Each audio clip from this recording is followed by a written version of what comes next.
Hemenway. Yes. Welcome to In My Shell. Thank you so much. Let me just say this. Okay. Who would have thought that when we were kids, that we would be doing a podcast together 10 years later? That's why this feels so special because we've known each other for so long, so we have some history to go back on a little bit. Yeah, we do. Because we go back since 2012. So that's wild. We have a lot to talk about. We do. I'm excited. Thank you so much for having me. No, I'm so happy that you're here. Okay, so I vividly remember this memory. We were I don't know, in the schoolyard or something, and you told everyone, you were like, I'm gonna be famous, I'm gonna make it. I will be a singer. Say that? Yeah, you said something along those lines. Yes. Oh my gosh. And I knew, I was out of all of us, it's gonna be her, because you had that fire and that ambition from such a young age. Okay. You were confidently fearless. Oh, thanks. Yeah. Okay. Yeah. So I want to know, what, in your opinion, what does an artist mean to you? What defines an artist? I think an artist is just the way they express themselves. Just the way they perceive themselves out to the world, and I think a characteristic an artist has to have is just being fearless, like you said, just not being afraid to be able to put your work out there. I think that's art in its entirety, just to be this is what I have and this is what I want to share into the world. Because I really do think as I've gotten older, that art, being an artist, whether you are a painter, a singer, a dancer, that is a God-given ability. And one of our mutual friends, I'll never forget, she said, and I hate to be religious, but she said, not using your talent can be sinful. And she's you have to use what God has given you every day to the best of your ability. And so, and that really did strike something with me, because I really do think with what I do, it's a gift that I was given, and I need to use it. Yeah. I definitely agree. And speaking about that mutual friend, when she had said that, I never really thought of it from that perspective before. So it was very enlightening. Yes. I was wow, she's right. I agree. Yeah, because I was having a period where I was I guess I wasn't as confident as I was with my music and my career. And she's that's a sin if you're doing that. I'm what do you mean by that? And then she explained it more. And I think she even said there's a verse in the Bible that says something about that. And I'm oh my gosh, because I said before, I really do think what I have is God-given. I don't know, everyone asks growing up to my parents, did you ever put her in singing lessons? Did you ever put her in acting classes? How is Marigny, how does she have these talents? And they said, we did nothing. It was just given to her, Right. And so, yeah. Really. And I think too, an artist, it has to be very authentic and raw and vulnerable. Yeah. Vulnerable, that's a good word. Vulnerable is a great word to use. Yeah. I agree. So take us back just a little bit further. How did you even get into music? Yeah, that's a good question. So I always say, I do not remember a time where music was not in my life. I remember my earliest memories was we were at home, and do you remember VH1? Yeah. VH1. So my mom every morning, Monday through Sunday, would turn on VH1 Top 20. And I would love to watch all the music videos that they would have. Okay. And I would be oh my gosh, I want to do that. That's so cool. I remember vividly the Britney Spears Toxic music video. Yes. I'm I want to be Britney Spears. And I'm only what, 3 or 4 years old? And so, and so it was from there. And then my parents said that I would always sing. I remember my mom told me a story where I was like in preschool, and my teachers were like, you know, Mrs. Hemenway, we have to talk. And preschool was crazy. Yeah, and she's like, what's wrong? And they're like, when it's nap time, Marigny is singing during nap time, and she needs to stop it. She needs to stop. And my mom was like, well, you know, she does that at home too. You know, and they're like, well, you have to tell her to stop. We don't, you know, we don't care if she's doing it at home too. Like, it's disturbing the children to get their naps in. Right. And so, but you know, like I said, I don't remember a time where like music was not in my life. And so from there, I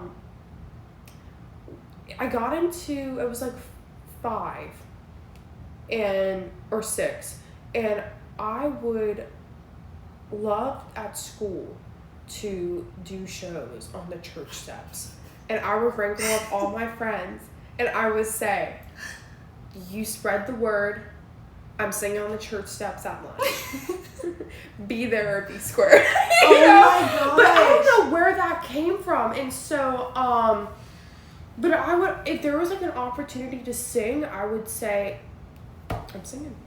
You know? Yeah. And so, and like now, like I look at myself and I'm like, when I was younger, I'm like, what the heck was I doing? I'm like, everyone's going to hear me sing whether they like it or not. But, you know, I did get picked on a lot in school because growing up, I had a speech impediment. So I did speech therapy for around like 7 years. And I would get picked on a lot with the way that I would speak. Like, I would not be able to say my R's. So, like, if I would say, like, oh my gosh, like, I have to read my book. So, like, I wouldn't be able to say my R's. Right. And so I would get picked on with that, and, like, with that, and then, like, being in music, like, people, I don't think people knew how to, like, read me. They're like, oh my gosh, like, she's weird, you know? And so, but then at the same time, too, when I would sing, I would get positive attention. You know, people would be like, oh my gosh, like, look, she could sing, you know? And so, yeah, like, I think that too, and so I think, not that I think, but one day when I was in school, I was walking down the hallway, and this is when I was getting picked on really bad. I was walking down the hallway, and I saw a sign for a talent show. And I said, you know what? That's it. I'm doing that. I'm proving everyone wrong. You think I'm dumb and stupid because I can't speak straight? No, I'm going to sing and do this talent show. And so before that, I sang at my, we had like family friends that did this like really big Christmas party every year. Okay. And I had that attitude, like, I'm singing Christmas songs. That's it. You know, and I rather would sing Christmas songs and hang out with kids my age. Right. I didn't want to hang out with, like, I really did want to sing in front of people. And like I said, I don't know where that came from. Right. I really don't. And so I said, this is it. I'm going to do the talent show. And I told my mom and dad, and they were like, oh my God. You know, and I would not show them what I would be doing. Okay. And so they were like, what the hell is my daughter going to do? You know? And so they're like, can we please see what you're going to do? And I said, no, I think like I was, and even like still now as an adult, I have always been like, I'm going to do it. It may take me a minute, but I will do it, you know? And so, I did Bop to the Top. I love that. From, High School Musical. Yes. And I won first place. And that was like the first time where I really sang for like a big, massive audience. And I said, I love this. Like, this is what I want to do. And this also too, singing for me, and like still to this day, it's my safe place. It's sacred to me. It really is. Like, I am in my own little world when I sing. You know, like I barely, I mean, I look at the audience, but like I don't, you know, it's like kind of like all a blur when I sing, because I'm just like so like into like my own mind and just like expressing myself. And but then after that, I was like, this is like what I want to do. I love it, you know. So yeah. Oh my gosh, there's a lot to pick apart there in the best way, because it sounds like young Marigny had an alter ego, because you know, it's interesting because people were treating you one way, and it's almost like unintentionally you were like, I am gonna prove you wrong in that way. I think that's interesting. And it also sounds like you were fearless. You weren't afraid to sing in front of people. So do you think that fear can be, like, someone can learn how to not be afraid to do what they love? I think so. Yeah. I just think it's just getting yourself out there. You know, like I tell people that in the music industry, if you are not failing, you are doing something wrong. Ooh, that's good. You're doing something wrong, because with music, it's trial and error. Even like on the business side of things, and we can like get more into that later. But it's trial and error. Like you're going to have a bad show. And when I was younger and I would have like a bad show, I would really pick myself apart. But I'm like, you know what? Now I'm like, it's a learning experience. Yeah. Like I learned, hey, like I do not sound good on this song. You know, or hey, I need to get more sleep before I do a gig. So we learn, don't punch yourself too hard with it. Right. And then like from there it just becomes like a cycle, you know, like, so it's just like getting yourself out there, you know, because I feel like a lot of people, when they learn that they have a love for music, they like they don't know where to start. They're like, oh my gosh, and then they're afraid to get themselves out there. And from day one, people always said like my stage presence, like they love it. And that's why people ask my parents, they were like, did you put her in like acting or something, you know? And they're like, no. But I think that's like like my favorite part is like being with the people and like really like inviting them into my world, because like I said, it's like my own world that I'm in, you know. Like when I sing, like I love it. It's just so comforting. We have to tell everyone about your amazing PR. I'm gonna say it's PR, right? Your Hemenway Relations. Yes. Is it labeled PR? Because I saw in your bio it says marketing music firm, but I just want to make sure it's PR as well. Well, I do social media and PR. Okay. Like within that, and that like international relations as well. Okay. So, and what inspired that, you to start your own business? Well, I've always wanted to have my own business. Yeah. But I didn't think I would do it when I was so young. Like, I opened it when I was 24. I just turned 25. But I didn't think I would have it while I was so young. And I'll be honest, you know, the job market is kind of like strained more than ever before. And I couldn't find a job. I graduated from college, went to Berklee College of Music, one of the best music business colleges in the world. And for a year, I could not find a job.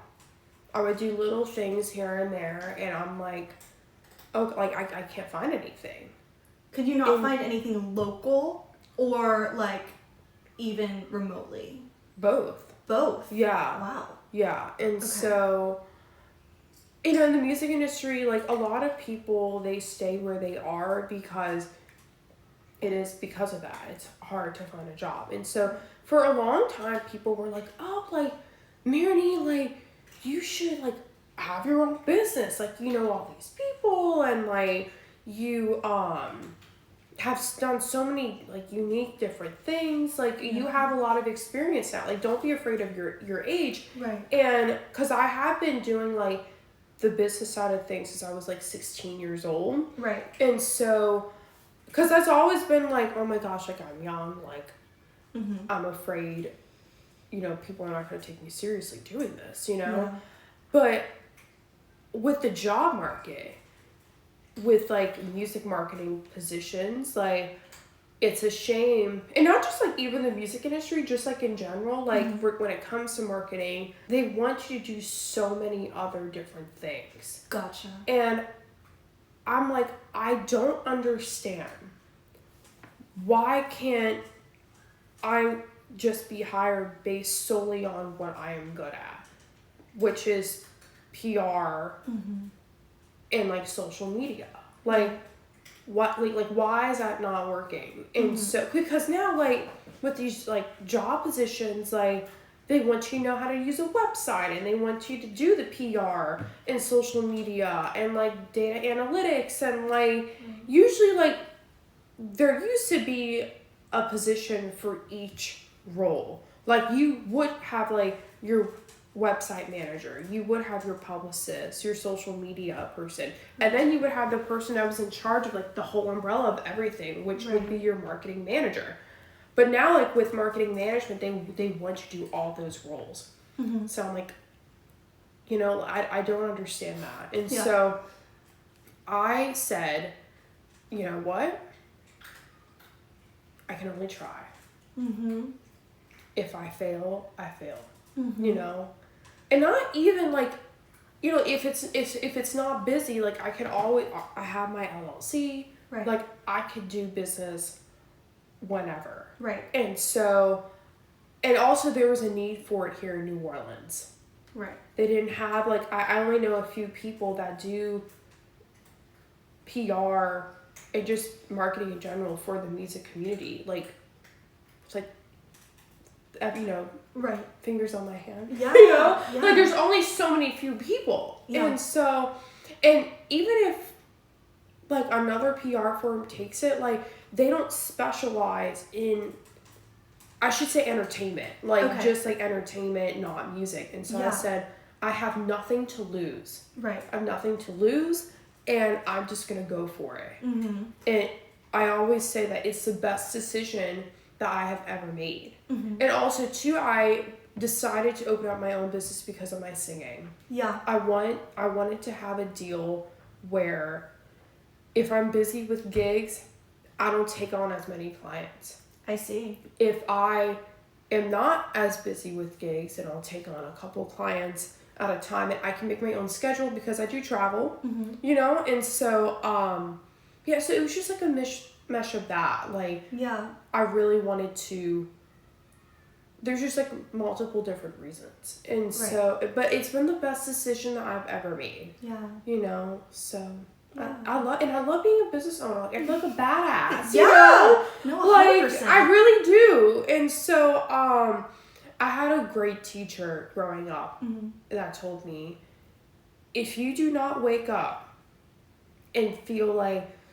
yeah, I'm going to work, I'm going to do my thing, you know, like, find something else to do. Yeah. You know, like, you need to find what you're passionate in. You know, even like if it's like, hey, I'm going to pick up garbage today. You know? Yeah. But you know what I mean? No, like, some people find passion in that. No, really. And like passion, yes, like passion really leads you to something great. Yeah. You know? And so, like, if you want to be a mom, you know, like, be a mom. You're like, like, if you find passion in being a mother, then, like, hey, that's great. You know, or, like, being a nanny or something, or, because I feel like no matter what role, because when I tell people I work in the music industry, they're like, you work in the music industry?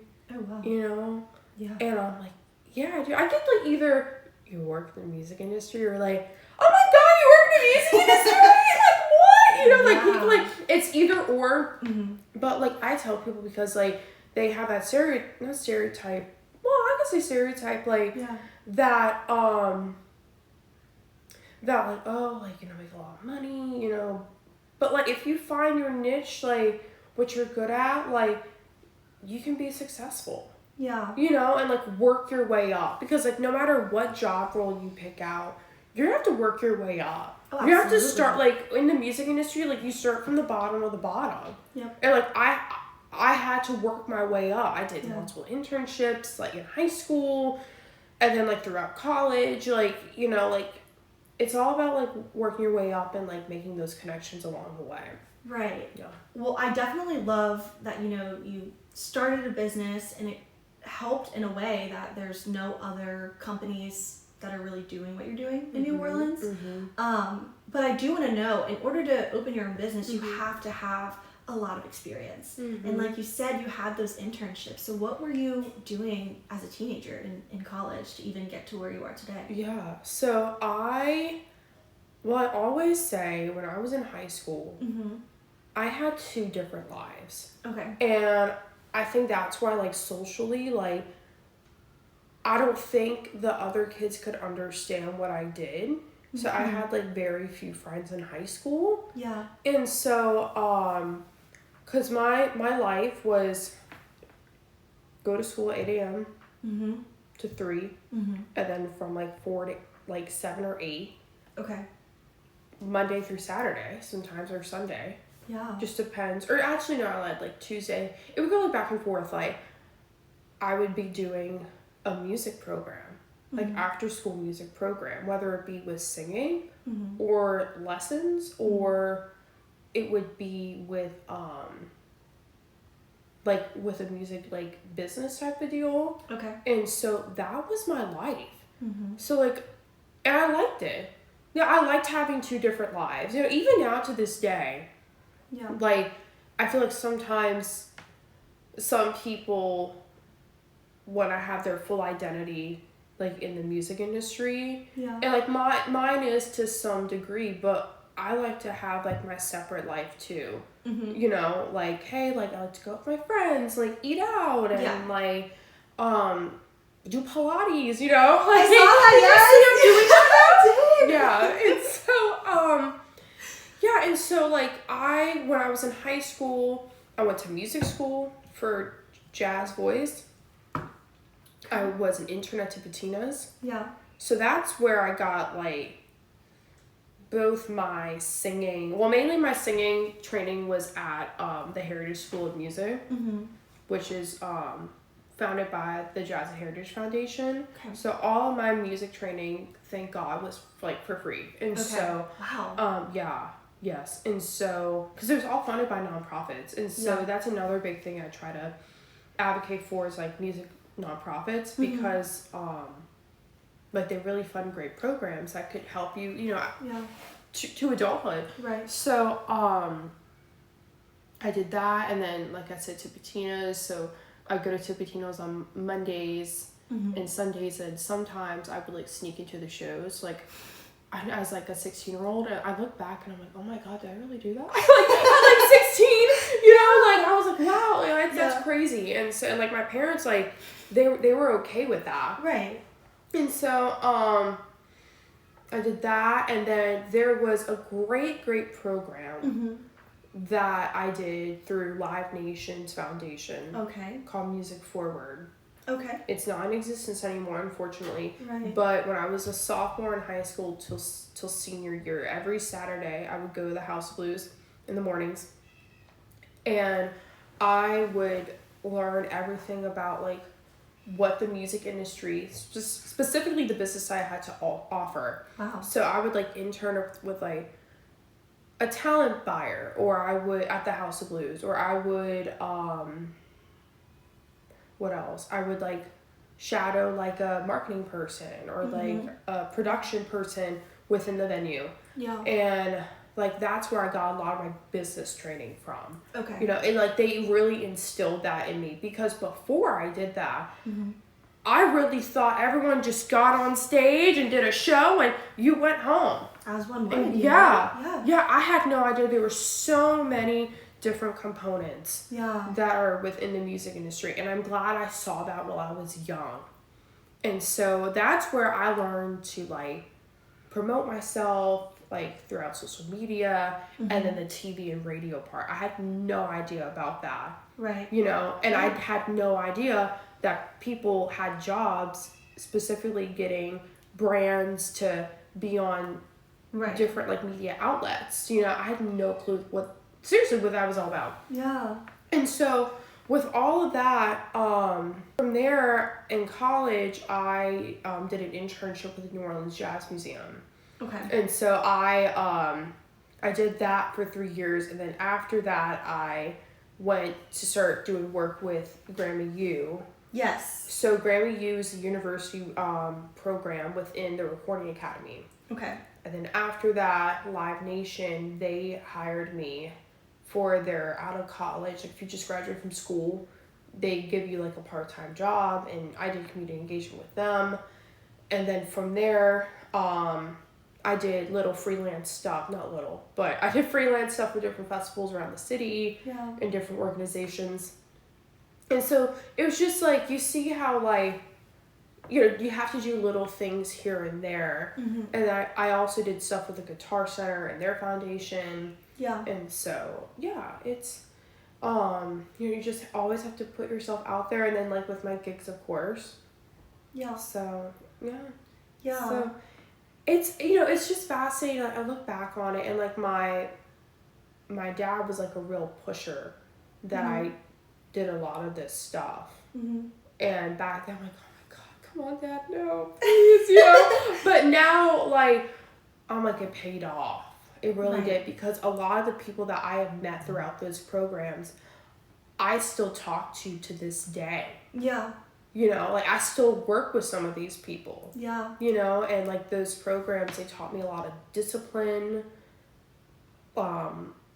like meeting, like how to talk to people, you know, from different areas. Because like I went to school with kids that, you know, some of their dads, like they were in prison at Angola, or like, then like on the other hand, like, hey, my dad was a Saints football player, you know. And so like I really got that perspective of how different people live, but like how music brings everyone together. I think that's what I really liked, you know, with everything, how like we can all be from different backgrounds, but we all have one love, and that's music, and that's why we're here. Exactly.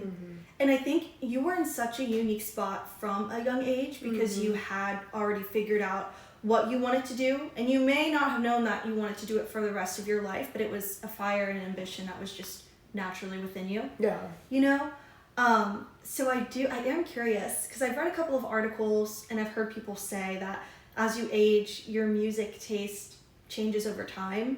Have you experienced that at all? That's a good question. To answer it, yes. I think I have. Yeah. You know, from like the pop stuff when I was a kid until like I think maturity really has, you know, as you get older, an influence on this. Like my dad really loves jazz, so that's how I got into jazz. And then my mom really loves rock and roll. Oh, really? And that's, wow. My mom, you know, she can really like get down to like Led Zeppelin, and like I grew up around that, you know, like the blues and stuff like that. Yeah. And then like with myself, like I love Spanish music was influenced my dad as well, because my family's from Nicaragua. But yeah, and so like I have like all these like influences, you know, over time, and I just love music. I really do. Like if you look at my phone, like on my Spotify, like I have so many different things I listen to that are like all different scopes: rap, opera, country, you know, and then like rock, jazz, blues, pop, like all that. You know, like I'm always listening to music. You know? Yeah. I do have to tell you, I told you, but I'm going to tell everyone. A few years ago, I discovered that I was West African and Lebanese. And so, Oh, you did tell me this. Yeah. So, one of the things that I've been doing to connect with my heritage is listening to music. And it's really interesting how you can learn so much about a culture just about how they perform, for sure. Oh, 100%. Yeah. Or like how they express themselves through music. You know, like I'm really trying to become fluent in Spanish. Yeah. So I've been listening to Spanish music more than ever before. Yeah. And just like, I think it helps because when you speak, it helps you learn how to express, you know, what you're trying to say through the music. Right. Does that make sense? Yeah, absolutely. So I am a diehard pop fan. Yeah. I mean, Tate McRae, Let's Blast It, Let's Go. Yes. So I have noticed that my music taste has changed, but I always know my safe songs, like what I can go back to when I'm always in the mood to listen to that I'm never going to get tired of listening to. I didn't grow up with a variety of different genres, but Sylvie and Anton did. So that puts me in like a really weird place. I'm always like replaying my playlist. So the reason that I'm about to ask what I'm going to ask is because I'm just curious about your perspective. So do you think people can appreciate whatever genre of music they listen to without knowing or appreciating the originals, like the Rolling Stones or like the Beatles or like Linda Ronstadt or like Amy Winehouse? Can they still appreciate Tate McRae without having known the best people of all time? I think so, because you're appreciating their artistry. Yeah. Okay. I think so. Yeah. I mean, I think more than ever before, and this goes back to like music education and stuff like that, we need to teach where, you know, the sounds of today are coming from. Ooh. And not just like, you know, just like the way it sounds. Like, I mean, like, this is because I'm a musician. Yeah. But when I listen to music, like, I really do analyze everything. Okay. You know, and like from the bass line to like the beat, you know, and and so like or harmonies, for example. And like, and I think specifically because I did a lot of jazz growing up, like, I'm like, okay, like, that's like in a 2/4/5 form. Oh, I love that. You That's know, cool. or like that's like a bossa nova bass line, you know, or groove that they're following, you know? Yeah, and so like I think maybe, especially if you want to get into music, I really do think you need to go back and learn where pop music is coming from, because if you look at like, there's like a, I forgot what they call it, but there's like a tree where like there's like pop music up top, and then like there's like funk, and then there's like rock, and then there's like blues and like jazz, blues, and like it has all made up to what music is today. You know? And so but I think when you listen to music, whoever you're listening to, like if they're like really like Bad Bunny, for example, like if you listen to Bad Bunny, like that music comes from the old times in Puerto Rico. And also African roots as well. Like a lot of the music we listen to have a lot of African roots, you know? And so I think you just have to appreciate the artistry in order to answer. Am I answering your question? Yeah. No, I didn't know, because I was like, I know I like Tate McRae and I like her songs, but, you know, I feel like everyone that is a musician or a performer, they know the originals, and I feel like that's what makes them so good, because they have that knowledge. Yeah. That makes sense. Yes. You know? Yeah. It 100%. It affects the art that they put out into the world. Yeah. Yeah, So, I agree. Yeah. So speaking of Bad Bunny, What did you think of his Super Bowl performance? Oh, I loved it. I know. He did such a good job. He did. He did such a good job. Not only for like the Hispanic community, but just proving out there that, you know, Latin music, like, it's here, it's popular, you know? And so I think they said like Bad Bunny, like, so many people, like, the money he's making now from like his music since the Super Bowl performance has been enormous, and not just Bad Bunny, but also like with Latin music in general. You know, it's just so unique. Yeah. It's such a, you know, I think that's what people want now more than ever before, is like something different. Yeah. Because I feel like everything sounds the same. Yeah. You know, like everything is just here, but like with the Latin music scene, it's like there's just so many different like accents that they put on different things when they're playing like the drums or like cowbell or something like that. And so I think Bad Bunny was the perfect example for that, and like the perfect person to show, hey, this is what we have to offer, you know. And so he did so good. He did. He was really great. And the message, the overall message, like, it wasn't just the performance, it was a political statement. And I feel like that's really important for the times. No, 100%. You know. And I think he did a good job with that as well, because if he wanted to, with everything happening going on right now, he could have been more aggressive with it. Oh, 100%. But I think it was done gracefully. I do too. Very eloquent, because very eloquent. There was no like aggressive or like brash behavior. It was like, I'm just gonna tell you how it is. Yeah. You know. Yeah. It was uniting, unifying. That's the word. That's the perfect word. Yeah. Mm-hmm. So speaking of performances, I am very curious. Have you ever done like a wedding or a funeral, or what are those experiences like? I have. Okay. Yeah. I think I'm very glad that I have as a singer, because you know, before I started doing weddings and funerals, because I was a cantor for the Archdiocese for 2 years, so I would do masses, but then I would be sent to do like funerals and weddings and stuff like that. That taught me that music is not just about like, hey, I'm just gonna sing for y'all. Music, people remember in pivotal times. Music, they really do. It makes a statement. It does. And what I am doing is something that they will remember for the rest of their lives. And like having that be put on you, you're like, oh my gosh, you know? And so like I would be doing a mass, and I would have people come up to me, and I'm not gonna lie, this is kind of a reason why, like mentally, I don't think I was ready to handle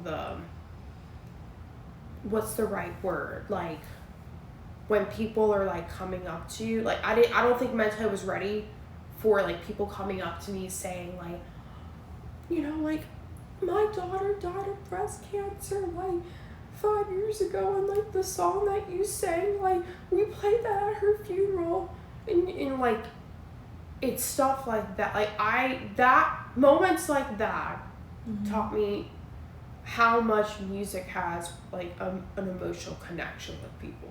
You know, and how like we must respect that. You know, like like there's a message behind every song. And like as a singer, for me, it's my job to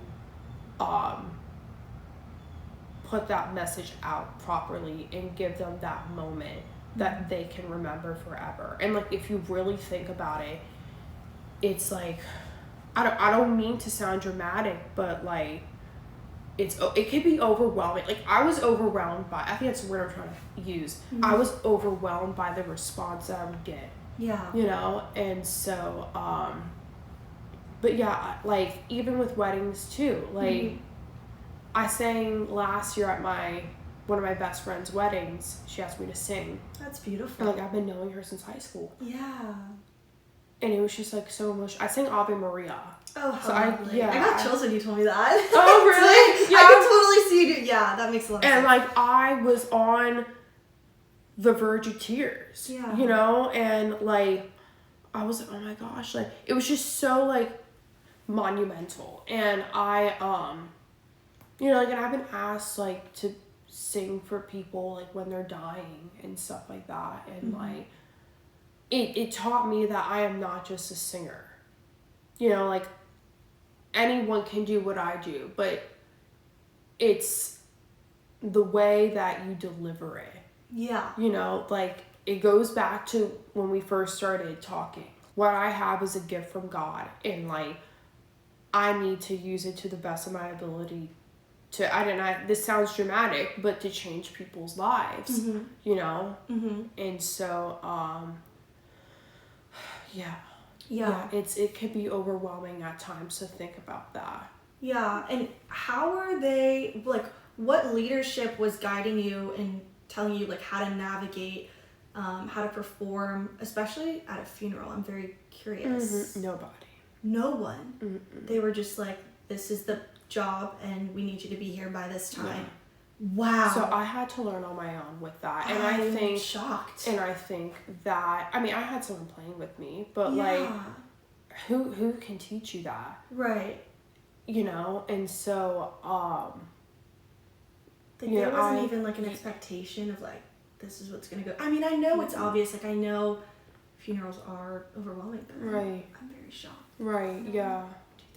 Do that. And so I had to learn on my own, like, maybe later on as we're talking, like, the exact statement that I want to say can pop up, but, like doing funerals like that, like, I kept on telling myself, like, what you're doing right now is going to be etched in someone's mind forever. And also too, in a way, it's like an honor, you know, because like my talents and gifts that I have is helping someone grieve right now, you know. And so that gave me a lot of comfort, because, you know, you go to these funerals, you know, people are like sobbing, and, you know, or like, you know, they're hysterical. Hysterical. And because like the first funeral I did, like, they were just sobbing, and like, I'm like, I have to focus. You know, this is, you know, in a way, like, you're like therapeutic to them, you know, like, and I think if you're doing funerals and stuff like that, like, you have to have that inside you. I have both of my parents, they worked in healthcare, so I think I have a very selfless and like empathetic personality in order to handle that. But there's some people that when they're cantors, like, they're like, I'm only doing weddings. Oh. I can't handle the funerals, you know? Because I did a funeral where some guy, he got his head cut off. And they had to have a closed casket. My gosh. And so I couldn't even think about that. I said, I have to focus on the music. And it goes back to where, like, music has always been my safe space. No matter what I was going through in life, like, whatever it threw at me. Like, so I found comfort in that. You know? And so no one has ever asked me about this before, so this is like very therapeutic for me. I'm really glad. So I'm thank you so much for asking this, because like I've never really spoke about this on a podcast. I'm glad that I can give you the platform to do it. And so when you're performing, have you gotten an idea of if you like solo performance or if you like to perform with a group of people? And I'm assuming the band is separate, like, you're not I don't know, do you include that in being like solo or group? I don't know. Do you mean, I want to be sure I'm answering this correctly. Do you mean like performing with going crazy, like with a track, like a backing track, or maybe, like, I guess my question is, do you want to be the only person singing? Okay. Is that my question? I guess I don't know, because now that I'm thinking of it, I guess, like, maybe I should rephrase it, like, do you want to be the only person on stage, or do you like a band with you? Oh, I love a band with me. Having like live music, like it's incredible. You know, I love having my guys with me. You know, like, it just brings another sense of power on stage. You know, especially as a woman, because I'm the only girl in my band. Okay. So I'm like, wait, are you still in a band? Or you're... Okay. Okay. It's just like we haven't done gigs with like the full 8-piece band. Okay. And so I still have my band. And so when I have my band, I'm like, it's on. Badass. You know, like, truly. And so I love it. I really do. Okay. I really do. they're great, they're fantastic. It just brings another sense of energy, you It know, does. than like just performing on a backing track. Right. Yeah. Very true. Yeah. Okay. Mm-hmm. Okay. So I know you don't really write your own music, right? You more of just perform a song. And that's an artistry in itself. Well, I do write sometimes. You do? I'm getting Okay. more into it again. Okay. You know, I do have to say that's like where I need improvement because I am a singer. Yeah. You know, and so like writing songs for me can be kind of tough because I think that's where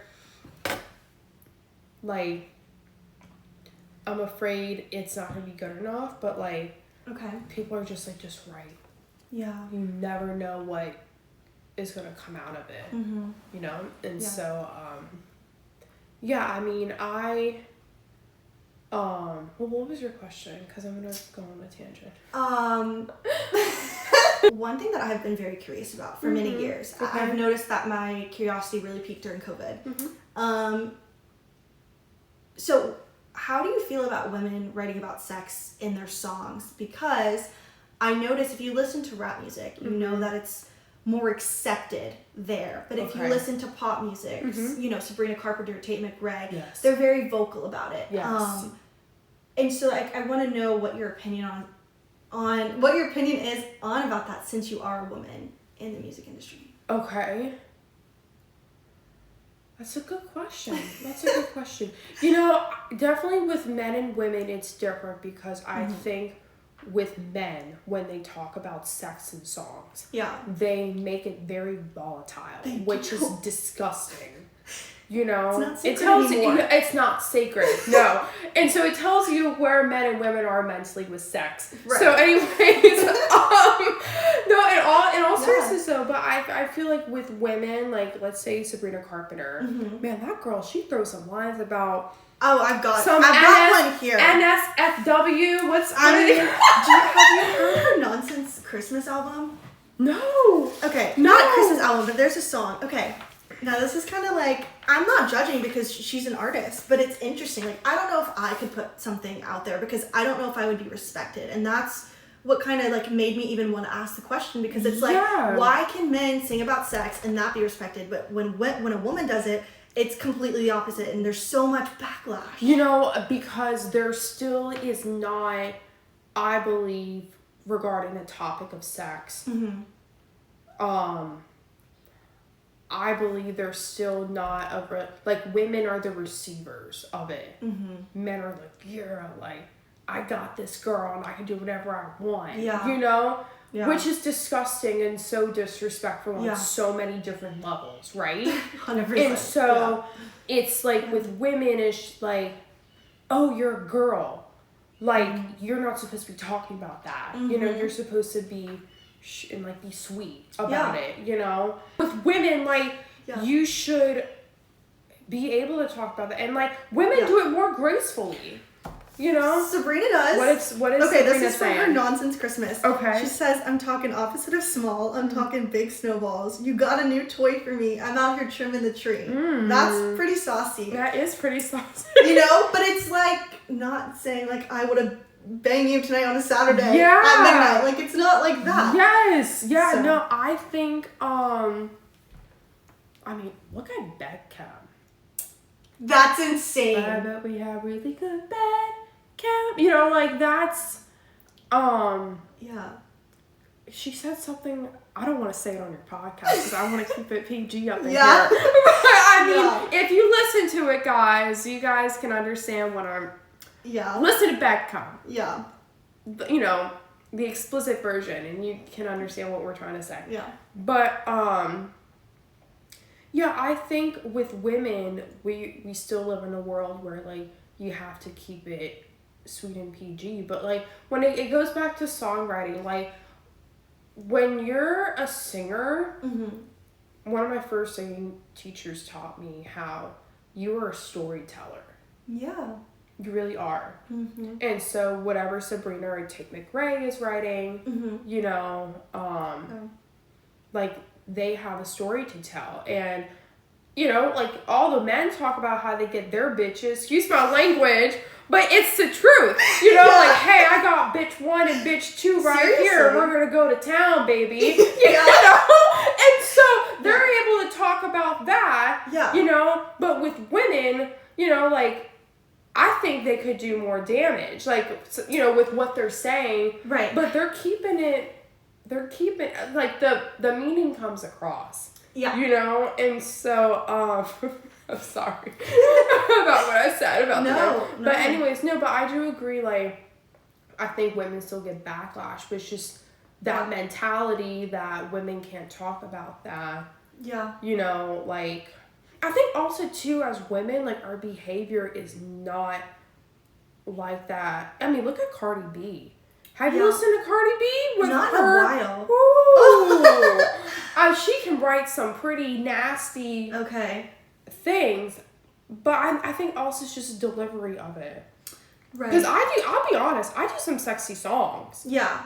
You know, and I when I sing those songs, like, I feel like being a woman is so powerful. I hate to get, like, be, like, feminist and all, but, like, as a woman being a singer, knowing that I'm in an industry, that I'm only less than 30%, like, women that are in this industry. Wow. Yes, less than 30% of women are in the music industry. That's a fact. Like, I feel empowered talking about being a woman and, like, being sexy. Like, when I'm on stage, I feel hot. Yeah. I feel sexy, I feel hot, you know, and like, this is who I am as a woman. Like, I truly feel like, in full honesty, like, the best woman ever. You know, doing what I do. But I think it's all about delivery, and, like, I keep it classy, but the message comes across. Like, there's a song called Hip Shakin' Mama. Okay. That I do. Who wrote this? I think it's giving Elvis Presley. Who wrote it? It comes from that time. Okay. So Irma Thomas, she's the queen of soul music here in New Orleans. She did this song called Hip Shakin' Mama. Okay. And it's pretty, not the word vile, but, like, it's risque. Yeah. That's the word I will use. Okay. You know? Yeah. And so, I don't know. But we gotta change it up, because women can talk about that topic too. Yeah. I mean, it's only fair. Yeah. What about, like, being a woman in the industry too, with your career? Because I've been just, like, researching different people. Like, I'm gonna butcher her last name. I already said it earlier. I think I messed it up. Linda Linda Ronstadt? Thank you. Yes. You're good. You know, she's one of the really great people in the industry, but she didn't get married, and I find it's like a hit or miss. I mean, do you feel like your job will provide you the opportunity to get married, to raise a family, to do those things if you even want to do those things? Yeah. So, ever since I was younger, besides being in music and helping people and, like, wanting to travel, that's always been, like, my top 3 things that I wanted to do in life. I have always wanted to be a mom. Always. Like, I've always have felt, and, like, even, like, with my band members too, like, I always have had that maternal instinct, you know, to take care of people. And so, and get married, you know, like, I've always wanted that for myself. And so, it's hard, though, in the music industry to have that, even, like, to have a partner, you know, and I'm very, very fortunate that now I have a partner that truly respects what I do and loves what I do and looks at me as a badass woman. And I feel like a lot of men, like, when you tell people, like, in the past with me, I tell people, oh yeah, like, I work in the music industry or the entertainment industry. One time I said the entertainment industry, and I have a story. Because I was at a bar, and this guy was trying to talk to me. Of course. And, hey, you know, oh, what's your name? And, like, oh, what you trying to do? And I'm like, oh, well, I work in the entertainment industry. And he just stares at me. Oh, God. And he's like, what? the entertainment, you mean like you're on like OnlyFans or something like that? And I'm like, no, dude, no. Like, you see where their minds go. Yeah. Anyways, yeah, I know, exactly. Anyways, so, yeah, what am I trying to say? Like, I think men, when you tell them that, oh, I work in the music industry, like, yeah, they don't know how to look at, I feel like look at women that do that. And so that's why it's very important to find a partner that looks at you as a badass with what you do in the entertainment industry. Because some find it silly, some find it stupid, when working in the entertainment industry, overall, it's a very hard job. Yeah. It's very hard, right. And so I think people take that for granted.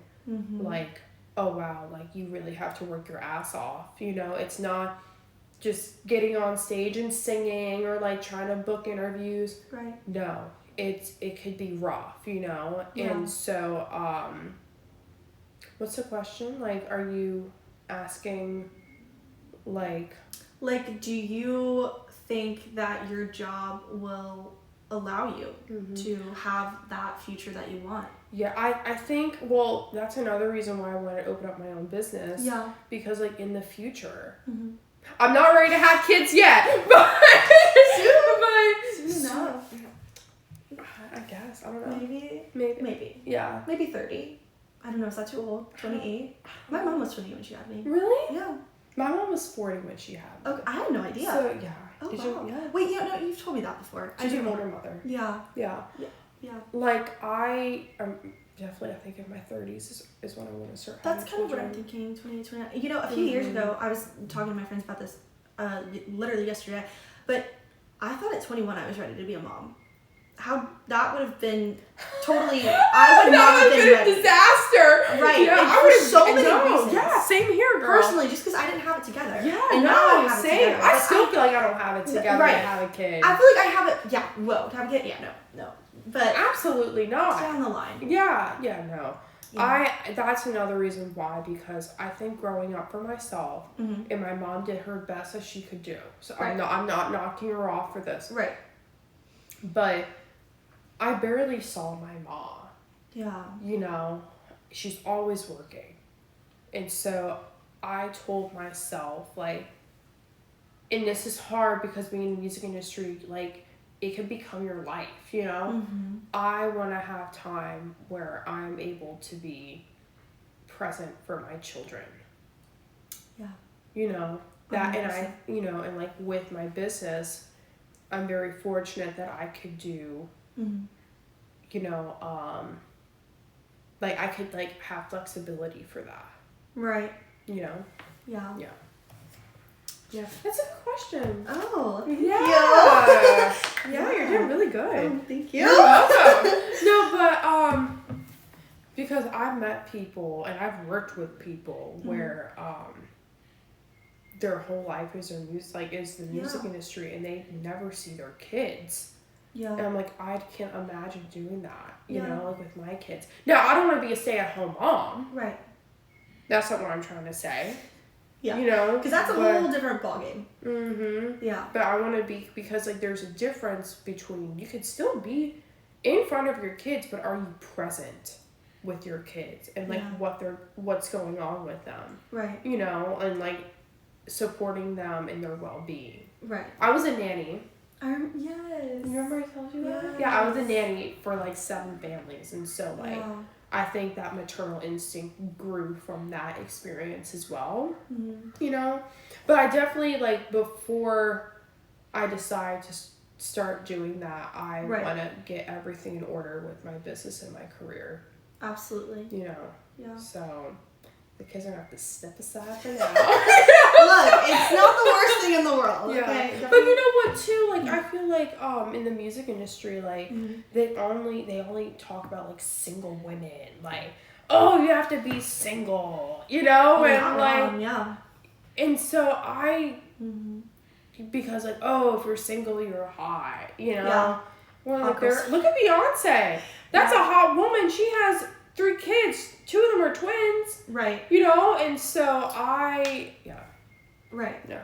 What does making it in the industry mean to you? Well, at first I thought it was money. Mm-hmm. You know, and growing up, which I really hate that they preach this. Mm-hmm. Growing up, I thought being successful was being famous. You know, like being like, you know, paparazzi following you, you know, and like money all over, you know, and I, you know, growing up, people are like, oh, you're gonna be famous, oh, you're gonna be famous, oh, you have to be famous, right? You know, and so for the longest time, and I'm not gonna lie, sometimes to myself, I say, I have failed because I'm not famous. Imposter syndrome? Yeah, I failed. But then I look back and I have to say to myself, you have accomplished so many incredible things at your age. You know, and also the age deal too. I can't stand that. Yeah, I had a meeting in LA recently and a guy told me because I'm in my mid-20s that I'm gonna fail. Like, I'm not gonna be successful. What? Yeah, and I'm like, we live in a different day and age now. Yeah, what? You know, and so, like, it kind of left me feeling like, I don't know, like, well, pretty much that I have failed. Like, I'm worthless. Worthless. A little bit. Like, I mean, yeah.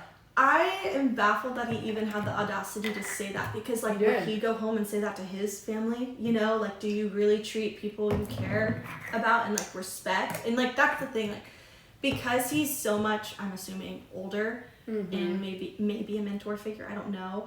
He's not, I don't know, preaching the right message. I don't know, but that really, I felt discouraged by that. Yeah. You know, and, you know, it's stuff like that where you're, like, really having to talk to yourself. Like, hey, you just gotta keep going. You know? And, like, as I've gotten older, I'm like, oh my gosh, like, why am I not famous? Like, what am I doing wrong? Like, you ask yourself that, you know? Like, oh, like, I'm doing something wrong, you know? And so, when you're just trying to do the best that you can. Yeah. But I went to a panel one time. This was, like, a year ago.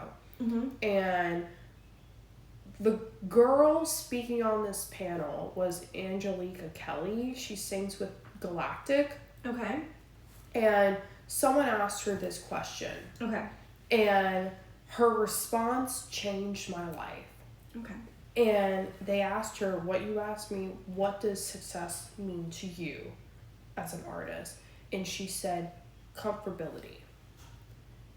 And they're like, can you go more into detail about that?